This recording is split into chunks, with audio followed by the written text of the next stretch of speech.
I had a fear uh, starting out, which I wonder if others have had a similar fear. It might be useful to speak to. Sounds wonderful. Um, so, for context, one reason why I never used hallucinogens growing up, despite my interest, was because of the claims that they can, or the reality, I guess, I don't know, that they can cause a psychotic break for people who are predisposed to that, in which case, I don't know, you can cause onset schizophrenia or schizoaffective type things. Mhm. With this work, if you're going to seriously take the contention that there is no time, there is no space, and what's around you is created by your mind, I had this fear and apprehension that anything could be created out of the wealth of fears, hells, and whatnot, out of my control.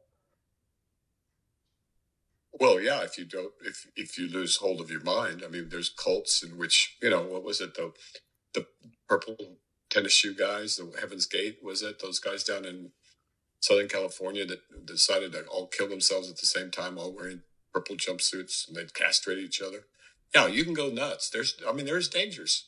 I'm not trying to minimize the dangers here, but you know, come on, some of it's just common sense, and also, folks can just read up a little bit on the nature of cults, and it's worth knowing what a cult is and what it isn't from a psychiatric, psychoanalytic point of view. And some of the hallmarks are that, you know, they don't want you to get outside information. And so if you ever see that, you can just start running the other direction and you're fine. Does that help? Or do you want to talk more about the fear?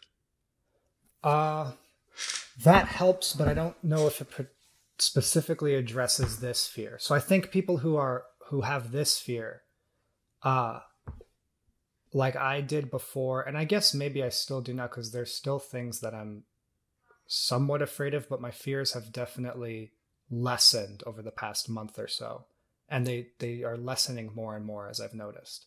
But for this fear, I was never worried about being wrapped up in a cult or being led astray or being convinced into something that I thought was uh, Well, but the reason I brought that up is that's how people end up in hell realms. that makes sense You to know, me. total disregard of the Dharma, just living Yeah, for money and fame and TNA and so on and so forth. That'll get you to hell too.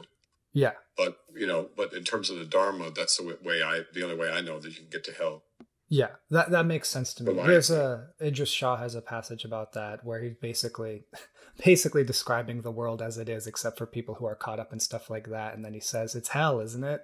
And yeah, Is it? Mhm. yeah. So, but I'm more speaking about basically something like hallucinations for those who don't necessarily have schizophrenia. If you think the world is made up in your mind, if you're taking that seriously, then why would you not also take seriously, okay, a big lion could just apparate out of nowhere and attack me if I'm creating this?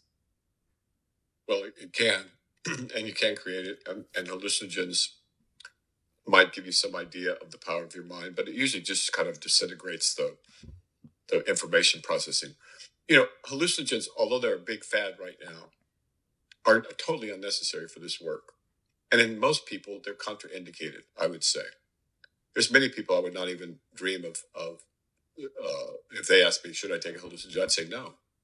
And so, uh, but let's be more formal. With regard to schizophrenia and schizoaffective disorders, there appears to be the possibility that you could unmask a latent psychosis or the underlying condition with marijuana, let alone, you know, psilocybin or DMT.